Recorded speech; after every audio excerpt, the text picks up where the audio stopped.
Capítulo 24. Mis ojos y mi corazón estarán aquí, aun cuando no parezca más. Del mensaje de Nuestra Señora del 18 de marzo de 1996.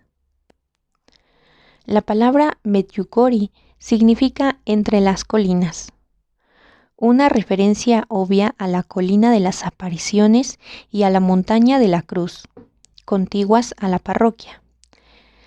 Pero en sentido figurado, Medjugorje estuvo también situado entre las mayores montañas ideológicas del mundo. En la primera parte de 1992, estas montañas parecían estar a punto de colisionar unas contra otras. Ante la amenaza de la guerra inminente entre Bosnia-Herzegovina, sentí la urgencia de poner los mensajes de Nuestra Señora en práctica, más allá de lo que podía hacer sola. Durante la guerra, repetidamente nos invitó a rezar por la paz, así que le pedí a Antonio que me ayudara a empezar un grupo de oración. Él estaba entusiasmado con la idea e invitó a todos los que conocía a venir y a orar con nosotros cada miércoles a las 11 de la mañana. Transformó una sala de su casa en un santuario de oración con una pequeña estatua blanca de Nuestra Señora. En el primer encuentro esperábamos la presencia de unas pocas personas, por lo que nos quedábamos sorprendidos cuando la sala se llenó rápidamente, con unas 40 personas. Los que llegaron tarde tuvieron que rezar afuera. Nuestra misión era rezar por aquello que todavía no habían conocido el amor de Dios. Siempre rezábamos el rosario y leíamos versículos de la Biblia. Muchos de los que venían a rezar con nosotros habían seguido los mensajes de Nuestra Señora desde el principio. De manera particular, me quedé impresionada por el doctor Vittorio Trancanelli, un cirujano de la localidad, con sus 40 y tantos años, y su mujer Rosalía, conocida como Lía. Con su corazón bondadoso y su profunda fe, Vittorio proporcionaba asistencia médica gratuita a todos los necesitados. Poca gente sabía que también él sufría de problemas médicos serios, porque nunca se quejaba, ni dejaba que eso interfiriera con lo que él consideraba como su misión. Lía y él tenían un hijo biológico llamado Diego, pero además en su casa aceptaban a muchos niños de acogida y comenzaron una comunidad para mujeres con problemas que necesitaban un lugar libre y seguro para vivir. Incluso adoptaron una preciosa niña con síndrome de Down, Alessandra, después de que muriera su madre. Me sentí unida a Alessandra apenas la conocí. Nunca había visto una niña tan llena de amor y tan incondicionalmente feliz. Tenía también una fe profunda y, según parece, inherente. Cuando le dije que Nuestra Señora me había pedido rezar por los no creyentes, prometió unirse a mí en la misión. Incluso memorizó cómo decir las oraciones del Padre Nuestro, el Ave María y Gloria en croata. Viviendo tan cerca de Asís, Vittorio y Lía tenían una gran devoción a San Francisco de Asís y a Santa Clara. Alessandra, de forma natural, compartía su entusiasmo, tanto que de hecho un día desapareció y cuando por fin la encontramos en el baño, se había cortado el pelo lo más corto posible para parecerse a Santa Clara. Lía solía decirme: cuando baño a Alessandra, siento como si estuviera bañando a Jesús. Ella me llena de amor y fortalece mi fe. El 18 de marzo de 1992, Vittorio, Lía, Alessandra y el resto de nuestro grupo de oración se unieron en casa de Antonio para acompañarme en mi aparición anual. Un equipo de una televisión italiana vino a grabar el acontecimiento. Con toda la incertidumbre que provocó el estar en exilio durante 6 meses, cada encuentro con la bienaventurada Madre me daba fuerza y esperanza. Alessandra se arrodilló a mi lado y juntó las manos exactamente con las mías, mientras rezaba y esperaba. Nuestra Señora apareció, de repente sobre la 1:50 de la tarde. Ella y yo rezamos el Padre Nuestro juntas 3 veces, una por los enfermos, otra por aquellos que todavía no conocen el amor de Dios y otra por todos los presentes. Y luego recé el Salve Regina en su honor. Me dio un mensaje para compartir con todos. Queridos hijos, dijo de modo suplicante, necesito vuestras oraciones ahora más que nunca. Os suplico que cojáis el rosario en vuestras manos, ahora más que nunca. Agarradlo fuertemente y rezad con todo vuestro corazón en estos tiempos difíciles. Gracias, porque sois muchos los que habéis reunido y porque habéis respondido a mi llamada. Sí, dije, lo haremos, madre. Después de que se fue, garabateé sus palabras en un trozo de papel y al cabo de un rato pude ponerme de pie delante de la gente. Eché un vistazo a todas las caras impacientes y leí en voz alta el mensaje en italiano. Cuando me acercaba al final, sin embargo, me quedé sin palabras al recordar la preocupación en el rostro de Nuestra Señora. No puedo seguir adelante, dije, lo siento. Un rato más tarde, el equipo de televisión me entrevistó en un campo de hierba, al lado de la casa de Antonio. ¿Por qué no has podido acabar el mensaje?, preguntó el entrevistador. ¿De qué se trataba? Cuando le dije a Nuestra Señora que rezaríamos, contesté, tengo la idea de que ella es como un piloto que nos quiere llevar a todos arriba, al cielo. Viene a mostrarnos la ruta que debemos tomar para llegar allí. Yo respondo en nombre de todos. Sí, lo haremos, madre. Las palabras simplemente salieron de mi corazón. Las dije porque no puedo hacer de otra manera. La invitación a rezar por la paz se repite muchas veces. ¿Te pide la Virgen que reces por la paz en Yugoslavia o por otro conflicto en marcha? Cuando Nuestra Señora vino a Medjugorje hace 11 años, se presentó a sí misma como la Reina de la Paz. Eso era un poco extraño para nosotros porque ya vivíamos en paz, como aquí en Italia, pero ahora sabemos por qué. Hemos rezado por la paz solo un poco, no de modo distinto a cuando rezamos por algo más. Pero no creo que Nuestra Señora quiera de nosotros que recemos por la paz solo en Yugoslavia. Quiere que recemos por la paz en la tierra. Para ella, Yugoslavia, Alemania, Italia y todos los países no existen. Desde su perspectiva, todos somos sus hijos en el mismo planeta.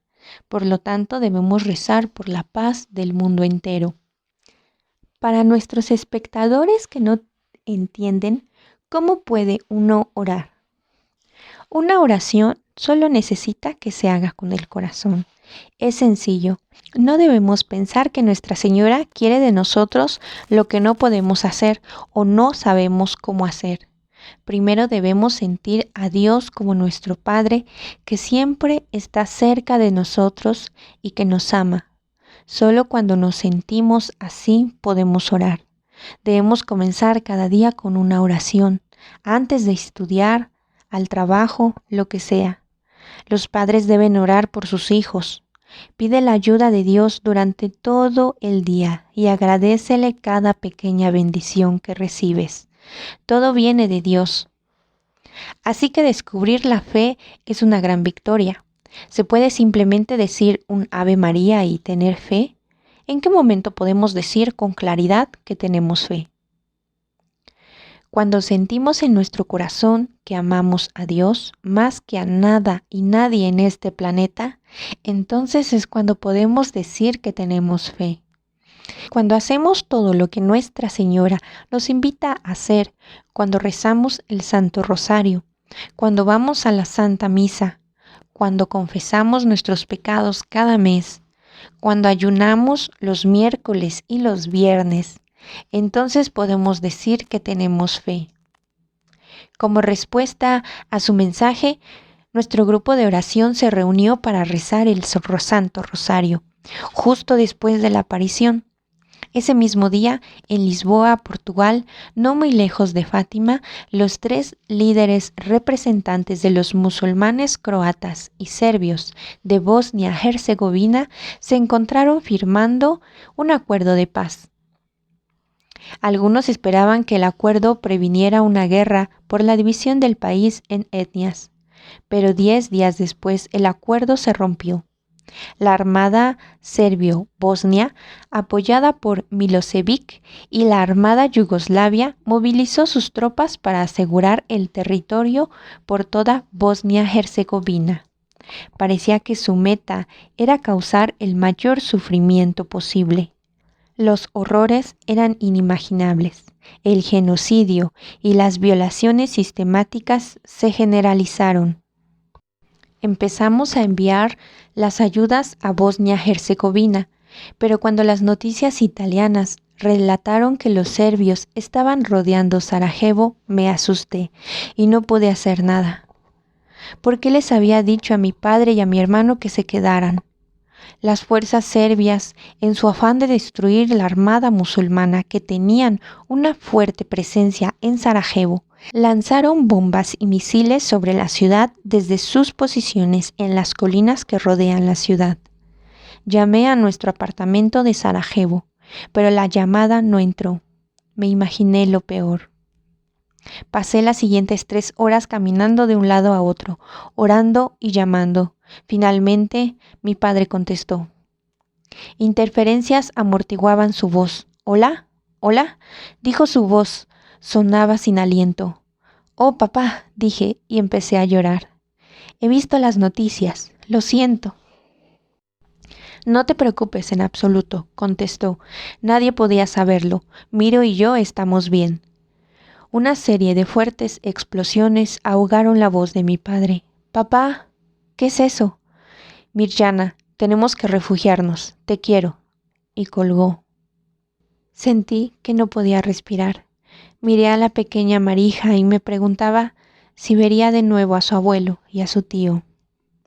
A medida que pasaban los días, veía la destrucción de Sarajevo en el telediario. No podía creer lo que estaba pasando en mi ciudad. Cada vez que veía un cuerpo tirado por la calle, rezaba para que no fuera mi padre o mi hermano. Casi no tenía fuerzas para abrazar a Marija, pero mi madre se mantuvo sorprendentemente tranquila. Reía y jugaba con Marija y nos ayudaba a cuidarla. Por la noche, sin embargo, oía que mi madre escuchaba en su habitación los informes radiofónicos de las noticias de Sarajevo y a veces la oía llorar.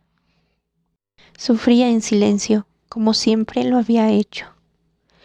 Continué llamando a nuestros apartamentos cada día, pero las llamadas entraban solo de vez en cuando.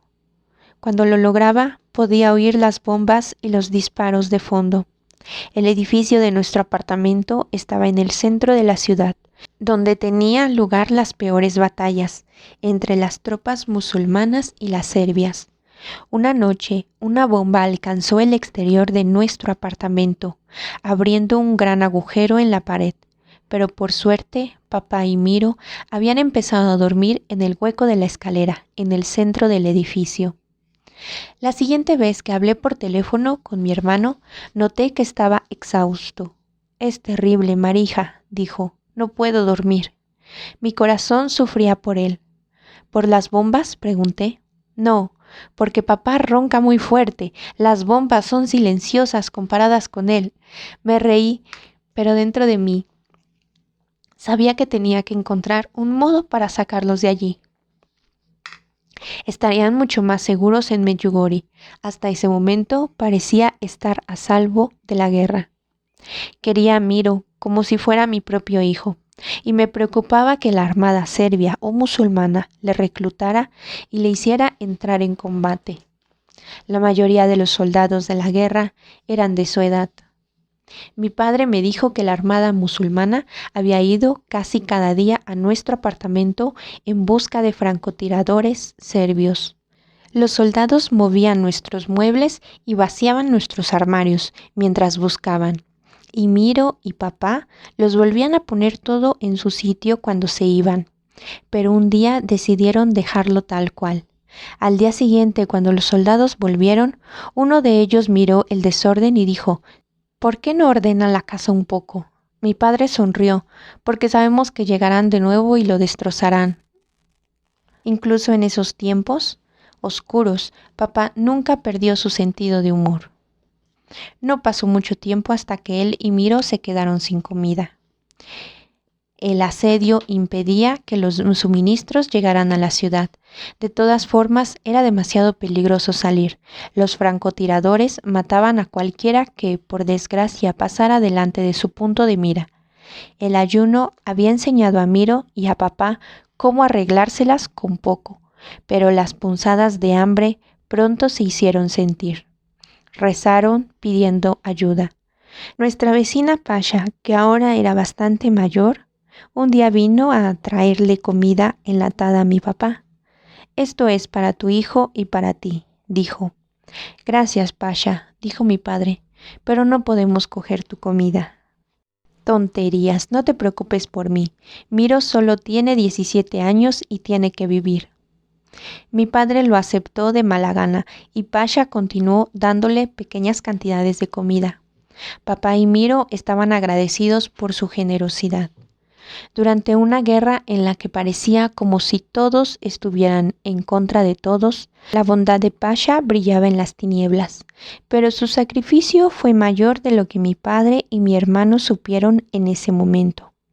Con pena supe después que Pasha había muerto de hambre durante la guerra.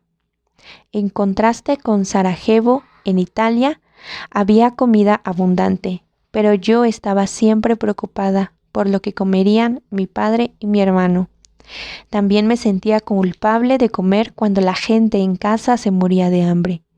Perdí 9 kilos en pocos meses. Como verdadero italiano, Antonio se preocupó seriamente cuando vio que apenas comía. Un día se sentó a hablar conmigo. «Quizá durante la próxima aparición debes pedir ayuda a Nuestra Señora», dijo. «¿No te ayudará?» «Ella sabe», respondí, «y no quiero ser desagradecida por el regalo de verla. ¿Cuántas personas están sufriendo en Sarajevo? Debo rezar como uno más». Y mientras le miraba, de repente tuve una idea. «Ya sé, rezaré a San Antonio. ¿Qué puedo hacer?» Me reí. «Tú no, San Antonio. Nunca me ha fallado». Mi devoción de toda la vida a San Antonio había ido creciendo desde que era pequeña. Nacido en Lisboa, Portugal, en 1195, Antonio creció para llegar a ser un hermano franciscano. Admirado por su perspicaz predicación, usaba palabras sencillas para expresar verdades profundas. No como los mensajes de Nuestra Señora, dijo una vez: «Lo que somos delante de Dios, eso somos y nada más». Admirado por su perspicaz predicación, usaba palabras sencillas para expresar verdades profundas, como los mensajes de Nuestra Señora. Dijo una vez: «Lo que somos delante de Dios, eso somos y nada más». Y como la mayoría de los santos, tuvo una gran devoción hacia la bienaventurada Madre. «María proporciona cobijo y fuerza para los pecadores», escribió. Antonio consiguió su fama como el santo patrono de las personas y cosas perdidas, después de que alguien le robara su libro de los Salmos en Bolonia. En aquel tiempo los libros eran bastante escasos y de un valor incalculable, y él había escrito sus anotaciones y sermones en sus páginas. Antonio rezó para que pudiera encontrarlo, y sus oraciones fueron escuchadas. Cuando el ladrón arrepentido le devolvió el libro. Antonio murió en Padua, Italia, el 13 de junio de 1231, y su fiesta se celebra cada año el mismo día en todo el mundo, incluso en el santuario de San Antonio en Umag, a unos 13 kilómetros de Medjugorje. Los católicos de Herzegovina aman a San Antonio. Nosotros siempre decimos, bromeando, que es el único santo con el que se puede regatear. Cada año, en la vigilia de la fiesta de San Antonio, la gente que vivía en las inmediaciones de Umac salía de sus casas y caminaba toda la noche para llegar al santuario por la mañana.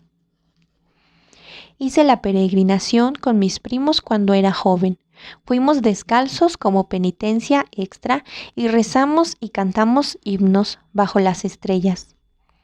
No estaba acostumbrada a caminar tanto en Sarajevo.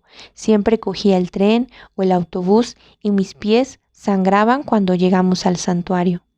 Pero estaba tan contenta de la peregrinación que no me di cuenta. Miles de personas caminaron toda la noche y llenaron las calles de Umac al amanecer. Después de la misa en el santuario, recé la corona de San Antonio mientras caminaba alrededor de su estatua en la iglesia, como hacían muchos otros peregrinos. Cuando terminé la oración, sentí que mi peregrinación se había completado y me reuní con todos en la calle para comer cordero asado. Sabiendo que habíamos hecho algo por Dios, estábamos llenos de alegría y libres de otras preocupaciones, pero no sabíamos cómo nos devolveríamos a casa. Con mi padre y mi hermano, ahora atrapados en una situación aparentemente sin esperanza, me arrodillé y pedí a San Antonio que intercediera. Hagamos un trato, recé. Por favor, ayúdales a salir de esta sanos y salvos. Si lo logran, rezaré tu corona cada día durante el resto de mi vida y ayunaré en tu honor cada martes. Y luego añadí, pero si no salen, olvida todo esto. No me había dado cuenta de lo adecuada que era la corona de San Antonio para la situación de mi padre y de mi hermano, hasta que la recé aquella noche. La corona es como un rosario que consiste en 13 grupos de 3 cuentas. En cada una de las 3 cuentas se reza un Padre Nuestro, un Ave María y un Gloria. Y por cada grupo de 13 cuentas se reza y medita sobre una intención específica relacionada con San Antonio. San Antonio, tú que resucitaste los muertos, reza por aquellos cristianos ahora en su agonía y por nuestros queridos difuntos. San Antonio, liberador de los cautivos, líbranos del cautiverio del mal. San Antonio, protegido por María, aparta los peligros que amenazan nuestro cuerpo y nuestra alma. Días más tarde, el hermano menor de Marco, Esteban, nos llamó. En aquel momento se estaba preparando para unirse a otros croatas para defender los pueblos cercanos. Antes de la guerra, la Armada yugoslava confiscó todas las armas de la región, así que los jóvenes estaban yendo al frente con nada más que pequeños rifles de caza y unas pocas balas y rosarios colgados en sus cuellos. Sé que te puede sonar extraño, me dijo Esteban, y después se rió. Bueno, quizá no lo sea para ti. Un hombre de Austria llegó hace poco al pueblo diciendo que había tenido un sueño en el que el arcángel Gabriel le dijo que sacara de Sarajevo un autobús lleno de gente. Sonaba extraño, pero ¿quién era yo para juzgar las visiones de otra persona? Quizá el viaje del autobús podía ser una respuesta a mis oraciones. Por otro lado, sabía que tendría que pasar por los peligrosos controles serbios para salir de la ciudad. ¿Y cómo se suponía que le pediría a mi padre que cogiera un autobús con un desconocido que aseguraba recibir las órdenes de un ángel? Cuando llamé a nuestro apartamento, la reacción inicial de mi padre fue la que esperaba. Mirjana, eso sería como cometer suicidio. Están matando a todos ahí afuera. Pero mi hermano no estaba de acuerdo. Yo voy, dijo. No aguanto estar aquí más tiempo. Tengo hambre. Mi padre no le podía dejar irse solo. Si tú vas, yo voy. Esteban organizó todo para que el hombre austriaco se encontrara con ellos, y en junio de 1992, cercano al día de la fiesta de San Antonio, Miro y mi papá subieron muy nerviosos a un autobús con otras 50 personas de Sarajevo. Mientras el autobús recorría las calles desiertas y asoladas por la guerra de la que había sido nuestra hermosa ciudad, mi padre miraba a través de la ventanilla y lloró. Los edificios estaban en ruinas. Había escombros y cristales rotos esparcidos por las calles. Mucha sangre empañaba las aceras. ¿Qué han hecho?, preguntó. Cuando llegaron al límite de la ciudad, una unidad de la Armada Serbia obligó al autobús a detenerse en un control. Soldados canosos con barbas desalineadas y armas automáticas se subieron al autobús. Miraron a cada pasajero con desconfianza y con una mirada penetrante de desprecio. Miró temblando, escuchó un goteo y miró a su lado. Los otros pasajeros estaban tan aterrados que uno de ellos había perdido el control de su vejiga. Miro cerró sus ojos y rezó con todo su corazón: déjanos vivos y líbranos del mal. Cuando abrió sus ojos de nuevo, los soldados estaban saliendo del autobús. Momentos después, dejaron que el autobús pasara el control. Justo a las afueras de Sarajevo, el autobús se detuvo en un pueblo, donde unas monjas sonrientes les esperaban para recibir a todos con comida y bebida. Pero nadie probó bocado. En cambio, se sirvieron un trago de rakija y brindaron por la bondad de Dios. Casi no podían creer que habían salido vivos de Sarajevo. Cuando papá y Miro llegaron a Medjugorje, mi madre valientemente dejó Italia y volvió allí tan pronto como le fue posible. Los chicos estaban demasiado delgados, dijo mi madre, pero estaba segura de que la comida casera les nutriría y les devolvería la salud. Aún así, la cocina de mi madre no pudo borrar sus recuerdos traumáticos de vivir en constante peligro. Una noche se desencadenó una violenta tormenta sobre Medjugorje, mientras mi papá y Miro estaban durmiendo. Cuando el estampido de truenos les despertó, sobresaltándoles, corrieron hacia el sótano y se refugiaron, pensando que estaban todavía en Sarajevo. Al otro lado del Adriático, yo rezaba la corona de San Antonio cada noche. En la fotografía, durante la guerra, Medjugorje se convirtió en un centro de ayuda internacional y de ayuda humanitaria de las Naciones Unidas.